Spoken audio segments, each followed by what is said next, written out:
예수님 당시 때에 오늘 본문의 말씀처럼 예수님을 낳은 인류에 있어서 인류의 인간들 가운데 소리 안 납니다. 켰는데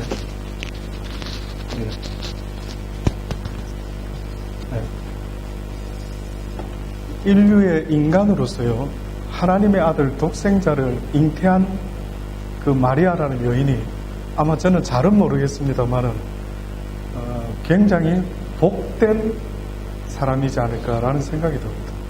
뭐 그 어떤 것으로도 물론 더 훌륭한 주의 종들 선교사님들이 있지만은요 예수 그리스도를 잉태를 기꺼이 허락하고 또 그 뜻이 이 계집종에게 이루어지기를 하나님 원합니다라고 고백했던 그 마리아의 고백 때문에요 어떻게 보면 하나님이 이 땅에 육신을 입고 인카네이션 하실 수가 있었다라고 믿어 심지 않습니다. 예수님 당시 때에 로마가 이스라엘을 통치하게 됩니다. 통치하고 있었습니다. 그때 가이사 아구스도라고 말하는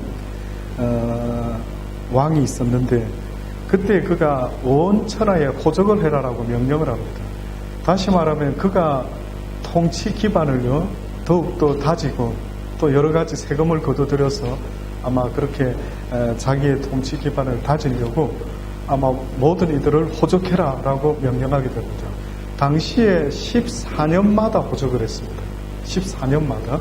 그런데 갑자기 10년째인데 이 가이사 아구스도라는 왕이요 호적하라는 명령을 내립니다. 그래서 그 통치를 받던 이스라엘 사람들은 누구나가 할 것 없이 자기 고향으로 가서 호적을 해야 됐죠. 그때의 요셉과 마리아도 그 권세 앞에 어찌 거절할 수 없었어요. 만삭의 몸을 가지고 베들레헴을 찾아갔던 것입니다. 그래서 그 만삭의 몸으로 찾아갔었는데 하필이면 그때에 해산할 조짐이 보였던 거예요. 그래서 사관을 두들깁니다. 여인수군, 여관을 막 두들기는데 빈자리가 없는 겁니다. 그래서 결국은 우리가 아는 것처럼요 예수님께서 마구간에서 태어나게 됩니다. 어떤 신학자가 말합니다. 우리 인류를 구원하러 오신 하나님의 아들에게 우리 인류가 최초로 준 선물은 구유였으며 마지막으로 준 선물은 십자가였다 라고 할 정도로요 뜻밖에도 이 땅을 찾아오신 하나님께서 마구간에서 태어나게 되셨다라고 성경은 말씀하고 있습니다.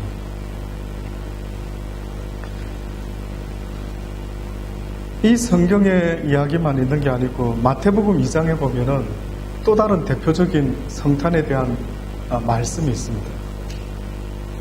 어떤 말씀이냐면은 마태복음 2장 1절로부터 보면 헤롯 왕 때에 예수께서 유다 베들레헴에 나심에 동방으로부터 박사들이 예루살렘에 왔다라고 이야기합니다. 동방의 박사가 몇 사람인지 혹시 아십니까? 대부분 세 사람으로 말을 하는데 실제는 숫자가 나와 있지는 않답니다. 그냥 동방 박사가 왔는데 하필이면 셋이라는 숫자는 동방 박사가 아기 예수님에게 예물을 바치게 되죠. 그때 황금과 유황과 모략이라고 하는 예물을 바치게 됩니다. 그래서 생각해 보기를 아마 동방 박사의 숫자가 한 3명쯤 되지 않을까라고 했던 것 같아요. 그래서 언젠가부터 우리가 선거를 할 때마다 동방 박사 역할을 맡은 사람들이 3사람이 그렇게 등장을 했던 겁니다.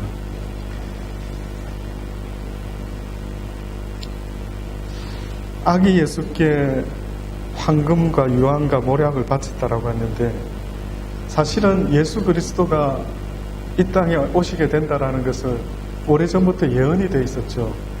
근데 사실은 이사야 선지자가 특별히 예언했던 그 이야기가 바로 이 동방 박사들의 이야기입니다. 근데 이 동방 박사들이 황금과 유황과 모략이라고 하는 선물을 왜 준비했을까? 여러 선물이 있을 텐데, 그렇죠? 그래서 그 선물을 받는 상대가 어떤 사람인가에 따라서요, 그 선물은 정해집니다. 그 생각 해보셨습니까? 여러분 혹시 저한테 무슨 선물을 하시고 싶다, 뭘 할 것 같습니까? 물론 한 번도 생각 안 해보신 분도 있겠지만 한 번쯤 생각해 보십시오.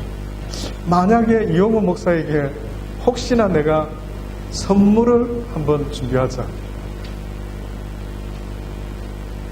그럼 생각이 있겠죠. 아니면 내가 대통령에게 크리스마스 선물을 한번 드려봐야 되겠다. 그러면 여러분 생각에 어떤 선물을 대통령께 드려야 될까? 그 예우에, 그 직책에 맞는 선물을 준비를 하겠죠. 그러니 동방 박사들이 어떤 선물을 했느냐가 어떻게 보면 그 아기 예수라는 분이 어떤 인물인가 하는 것을 반증하는 의미가 있는 겁니다. 그래서 황금이라고 하는 것은 그 당시 때에 누가 받을 수 있는 선물이냐면은 왕만이 받을 수 있는 겁니다. 왕만이. 그래서 누군가가 왕을 아련한다, 어디서 사신이 왔다 이러면은 거의 대부분 왕에게 드리는 최고의 선물이 있다면 그것은 바로 황금입니다. 그래서 이 황금을 조금 영적으로 해석을 하면은 보통은 믿음이다 라고 이렇게 상징적으로 말합니다. 왕에게, 예수 그리스도에게, 만왕의 왕에게 황금을, 우리의 믿음을 드린다는 거예요. 유황이라고 하는 것은 누구에게 드리는 선물인 줄 아십니까? 보통 유황은 제사장에게 드려요. 내가 제사장에게 선물을 해야 되겠다라고 할 때에 그때 드릴 수 있는 것, 그건 바로 대표적인 게 유황이라고 합니다. 근데 이 유황의 예물의 의미는요, 기도를 상징한다고 볼 수가 있어요. 세 번째로 모략이라고 하는 것은 누구에게 드리는 선물이라고 말할 수 있느냐면 선지자에게 드릴 수 있는 선지자. 이 예물의 상징은 희생이라는 것이 있습니다. 모략은 특히 죽은 자에게 바르는 그런 기름으로도 쓰이기도 하죠. 결국은 이 세 가지가 묘합니다. 왕이면서, 제사장이면서, 선지자로서 핍박을 받다가 결국에는 십자가에 죽게 될 것을요. 이 동방박사들이 어떻게 알고 그렇게 예수에게 예물을 드렸던 것입니다. 이 날이 바로 크리스마스입니다, 여러분. 근데 오늘 이 시대에 수많은 사람들이요, 크리스마스를 떠올릴 때에 어느 교수님이 학생들에게, 한 40명 학생에게 설문조사를 한 게 있더라고요. 크리스마스 하면은 무엇이 생각나느냐 했더니만 크리스마스 트리가 생각난다 그러고 산타크로스가 생각나고 선물과 캐롤, 카드 이러한 것들이 생각이 난다라는 거예요. 뜻밖에도 한 학생도요, 예수 그리스도가 생각난다라고 말하는 사람이 한 학생도 없었던 겁니다. 세계에서 1년 중에 제일 교통사고가 많은 때가 언제인 줄 아십니까? 크리스마스입니다. 1년 중에 절도, 강도, 범죄가 가장 많은 때가 뜻밖에도 언제인 줄 아십니까? 크리스마스 때입니다. 심지어 1년 중에 사생아가 가장 많이 태어나는 때가 언제인 줄 아십니까? 바로 이 크리스마스 때입니다. 다시 한번 회복되기를 바랍니다. 온 인류가요, 지금도 성탄을 맞이해서 기뻐하며 즐거워하는데 진정 왜 그들이 기뻐하고 즐거워해야 되는지를 전혀 알지 못하고 있는 것입니다. 그래서 요한복음 3장 16절로부터 성경은 우리에게 분명히 말씀하기를 하나님이 세상을 이처럼 사랑하셔서 독생자 예수 그리스도를 주셨는데 이는 저를 믿는 자마다 멸망치 않고 영생을 얻게 하려 하심이라. 하나님이 그 아들을 세상에 보내신 것은 세상을 심판하러 하심이 아니요 저로 말미암아 세상이 구원을 받게 하기 위하여 예수 그리스도를 이 땅에 보냈다라고 말씀하고 있는 겁니다. 그러니 예수 그리스도를 믿는 우리에게는 또 다른 작은 예수 그리스도가 되어 이 땅의 모든 이들에게 다시 한번 예수 그리스도가 왜 이 땅에 오셨는지를 전해줘야 되는 그 사명이 저와 여러분들에게 있는 겁니다. 때로는 말로 복음을 전하기도 하지만 때로는 우리의 삶을 통하여 예수 그리스도의 그 진리의 말씀이요 나의 순종의 삶을 통해서 온 세상에 전달될 수 있도록 살아내야만 하는 것, 이것이 바로 그리스도인들의 미션인 것입니다. 여러분은 그리스도인이 되었다라고 하는 것이 그냥 그렇고 그런 것이라고 생각할 수 있었는지 모르지만은요, 만약에 제가 조선시대의 이씨 집안에, 저는 경기도 광주이십니다. 양반이었다 하더라고요. 안 믿으셔도 상관없습니다. 그때 태어나서 제가 양반이었으면 이런 말 들었겠죠. 아들아, 너는 우리 집안의 장손으로서, 우리 집안의 아들로서 우리 집안을 자손 대대로 빛내는 멋진 삶을 살아야 되겠다. 그래서 우리 집안의 가훈은 이런 것이야, 알려주시겠죠. 그러면 그것을 명심하고 저는 살아가는 날 동안에 이씨, 경기도 광주 이씨라는 그 이름을 가지고요, 그 가훈을 가지고, 그 중심을 가지고요, 그 프라우드를 가지면서 그 집안에 손상되지 않도록 아마 열심으로 살지 않았겠습니까? 그런데 뜻밖에도 그것보다도 더 귀중한 프라우드가 있답니다. 여러분이라는 존재가 그냥 살아야 되는 그런 존재가 아니랍니다. 내가 예수 그리스도를 믿기 전에는 경기도 광주 이씨 집안의 아들로 살아야 되는지는 모르겠지만은 예수 믿고 난 이후로부터는요, 뜻밖에도 나에게 새로운 프라우드가 생겼는데, 그것이 바로 예수 그리스도의 그 영광을요, 그 구원을 나타내는 삶이 되어야 된다.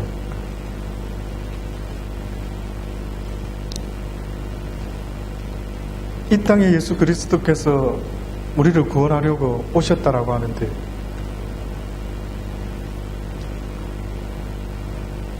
그 정죄는 이것이니 곧 빛이 세상에 왔을 때 사람들이 자기 행위가 악함으로 빛보다 어두움을 더 사랑한 것이라. 악을 행하는 자마다 빛을 미워하여 빛으로 오지 아니하나니 이는 그 행위가 드러날까 하며, 진리를 쫓는 자는 빛으로 오나니 이는 그 행위가 하나님 안에서 행한 것임을 나타내려 하리라. 쉽게 말하면 오신 예수 그리스도를 사랑하는 것, 이것은 진리를 사랑하는 자요, 빛을 사랑하는 자요, 하나님을 사랑하는 자라. 그런데 예수 그리스도를 믿지 못하는 자다, 하나님을 미워하는 자들. 그래서 내가 예수만 안 믿었지 내가 무슨 그런 죄가 있습니까? 무슨 그런 잘못을 했는데요? 라고 세상 사람은 말하죠. 그러나 성경은 뜻밖에도요, 예수 그리스도를 믿지 못하는 것, 이것이 가장 큰 죄다라고 말합니다. 예수님이 유대인들 가운데 태어나셨죠. 지금 우리 시대에도요, 이스라엘에 가면은 유대인들이 믿는 유대교가 따로 있습니다.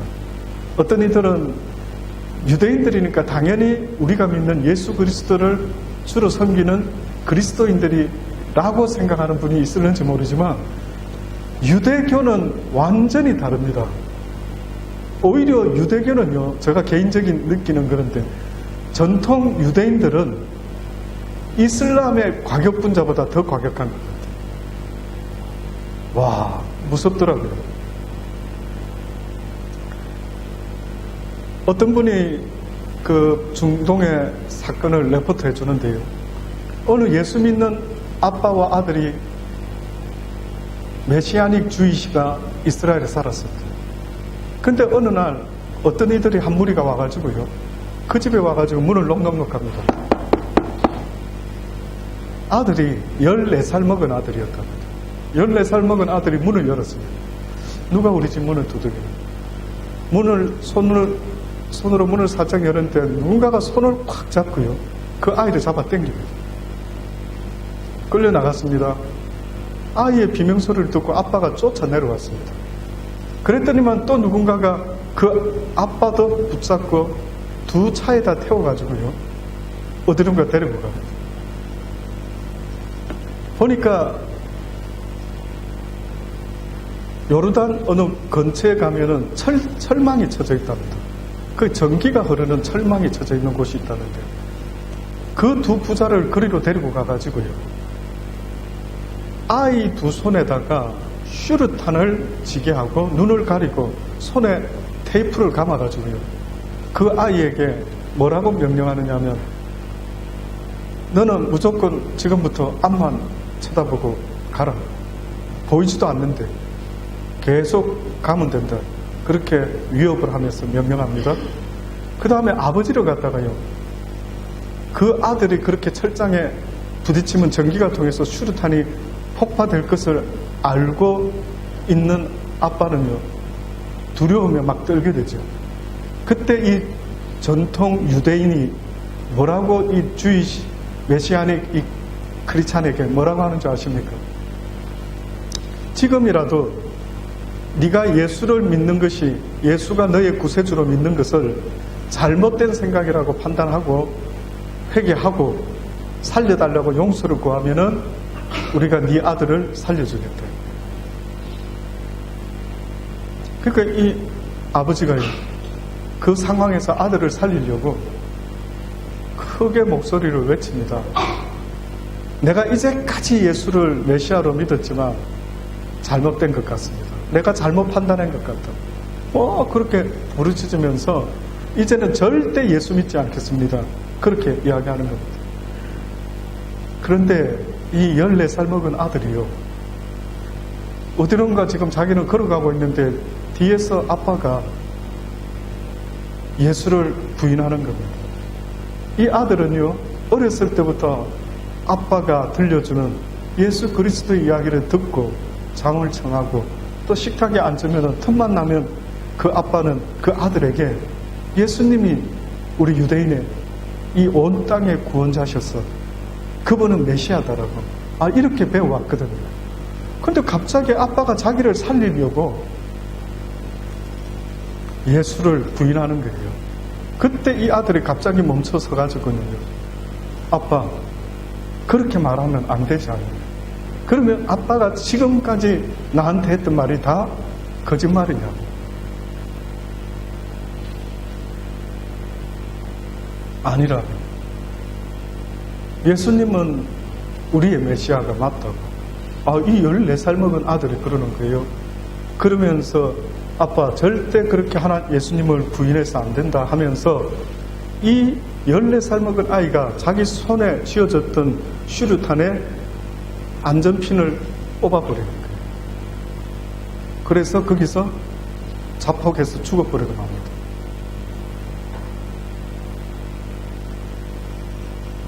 제가 요즘 유대인들에 대한 걸 왜 하나님 자꾸 접하게 하시는지 몰라도 계속 유대인들에 대한 걸 읽고 또 동영상을 찾아서 한번 보게도 되고 그러고 있습니다. 그런데 유대인들에게 복음이 전파되고 있어요. 유대인들이 그렇게 모세의 오경을 어렸을 때부터 달달 외우고 그렇게 성경을 잘 아는데 왜 우리는 믿어지는 예수 그리스도를 믿지 못할까 보았더니만 그들이 예수를 믿지 못하는 가장 첫 번째 이유가 뭔지 아십니까? 제1계명인데 하나님이 우리에게 뭐라고 말했느냐? 나 외에 어떤 신도 네 마음에 두지 말라고 말하지 않았느냐? 그런데 어디서 인간의 육을 입고 나타난 자가 자기가 하나님과 동등되다라고 말을 하면서 하나님을 아버지라고 부르고 있으니 이런 참남한 자가 어디 있느냐? 이래서 예수 그리스도를 믿지 못하고요. 십자가에 못 박아 죽였던 겁니다. 그러니까 유대인들은 뜻밖에도 삼위일체의 하나님에 대해서 믿지를 못하는 거예요. 근데 요즘 중동에서 여러 가지 많은 어려움도 지금 생기고 있지만은요. 중동에 능통한 어떤 분의 이야기 들어보니까 이 강팍한 유대인들이 예수님을 만나기 시작한답니다. 놀라운 일이 벌어진대요. 어떻게 예수님을 만났습니까? 꿈속에서 때로는 무엇을 하고 있는데 이렇게 저렇게 예수님을 만나게 되고, 당신이 예수님을 만났을 때 그분이 예수님인 줄을 어떻게 아십니까? 혹시 아브라함일 수도 있고 엘리야일 수도 있지 않습니까? 아니라고. 내가 그분의 손에 난 못자국을 확인을 했다. 그리고 어떤 분은 하는 말이, 내 심령 깊은 곳에 누가 알려주지 않아도 그분을 보는 순간에 그분이 예수 그리스도인 것을 알게 되었다. 그래서 유대 땅에서요, 예수를 믿는 유대인들은 목숨을 걸고 예수를 믿습니다. 목숨을 걸고 예수를 믿습니다. 사랑하는 여러분, 이 예수님의 가치가 얼마나 대단하면은 이렇게 수많은 사람들에게 목숨을 걸고요, 복음을 전하는 이들이 있다라는 것을 생각할 때, 사랑하는 여러분, 여러분의 삶 가운데도 그렇게 예수 그리스도가 전파될 수 있게 되기를 개인적으로 간절히 바랍니다. 2000년 전에 이 땅에 오신 예수님은요, 있을 곳이 없어서 구유에서 나셨습니다. 근데 오늘 우리 시대에도 그때만이 아닌 것 같아요. 그때만이 아니라 오늘도 예수 그리스도께서 우리의 마음에 찾아오기를 원하시는데, 그 누구도 마음의 문을 쉽게 열지를 않습니다. 계시록 3장 20절에 보면은, 볼지어다 내가 문 밖에 서서 너의 마음의 문을 날마다 노크하고 있노라. 내가 네 마음에 들어가기를 원한다. 내가 이 땅에 온 것처럼 지금도 너의 마음에 들어가기를 원한다. 문 밖에 서서 너의 마음의 문을 두드리노니 누구든지 내 음성을 듣고 문을 열면 내가 그에게로 들어가서 그로 더불어 먹고 그는 나로 더불어 먹으리라. 지금도 예수님께서는 우리의 심령 가운데 들어오기를 얼마나 간절히 원하시는지 이루 말할 수가 없습니다. 여러분의 마음에 들어와 있는 사람이 있습니까?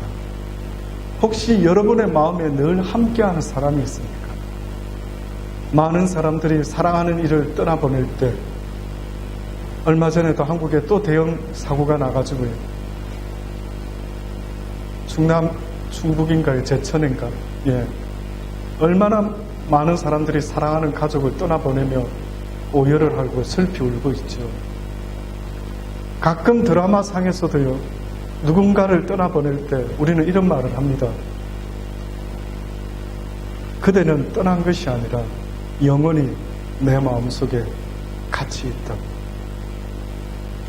그대는 비록 육신은 이 세상을 떠났는지 모르지만 그대는 영원히 내 마음속에 함께한다. 저는 젊었을 때는 그게 무슨 뜻인지 잘 이해가 안 되더라고요. 어떻게 죽었는데 죽은 그 사람이 내 마음에 함께 할 수 있단 말일까? 그런데 오늘 예수님이 그렇게 우리에게 원하시는 겁니다. 내가 네 마음의 문을 두드리노니 네가 마음의 문을 열어주면 내가 너와 함께 살아가기를 원한다라고 그렇게 말씀하고 있는 것입니다. 하나님께 여러분의 마음의 문을 열어주시기를 바랍니다. 예수 그리스도의 이 탄생이 지극히 높은 곳에서는 하나님의 영광, 하나님께 영광이요, 땅에서 누군가가 이렇게 마음의 문을 열은 그에게는 어떤 의미가 있는가를 표현을 했는데, 뭐라고 표현했느냐면, 땅에서는 기뻐하심을 입은 사람들 중에 평화롭다. 예수 그리스도를 내 심령에 모시고 살아가는 그 삶의 모습은 평화의 모습인데, 이 평화의 모습을 살아가는 이 사람은 땅에서 기뻐하심을 입은 사람이다. 무슨 뜻일까요? 기뻐하심을 입은 사람. 누구를 말할까요? 히브리서 11장 5절로부터 보면은 믿음으로 에녹 이야기입니다. 믿음으로 에녹은 죽음을 보지 않고 옮기었으니 하나님이 저를 옮기심으로 다시 이 땅에서 볼 수가 없었다라고 합니다. 저는 옮기우기 전에 하나님을 기쁘시게 하는 자라 하는 증거를 받았습니다. 기뻐하심을 입은 자에게 평화가 임한답니다. 그런데 에녹이라는 사람은 이 세상에 있을 때에 하나님을 기쁘시게 하는 자라는 증거를 받은 자랍니다.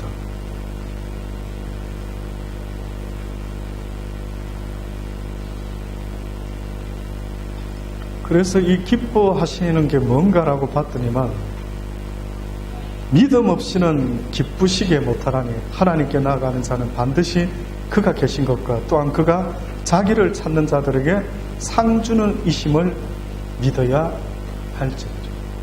결국은 에녹이 무엇을 갖고 있었길래 하나님으로부터 기뻐하시는 자라는 이야기를 들었는가 봤더니만 에녹의 가슴 속에는 믿음이 있었던 거예요.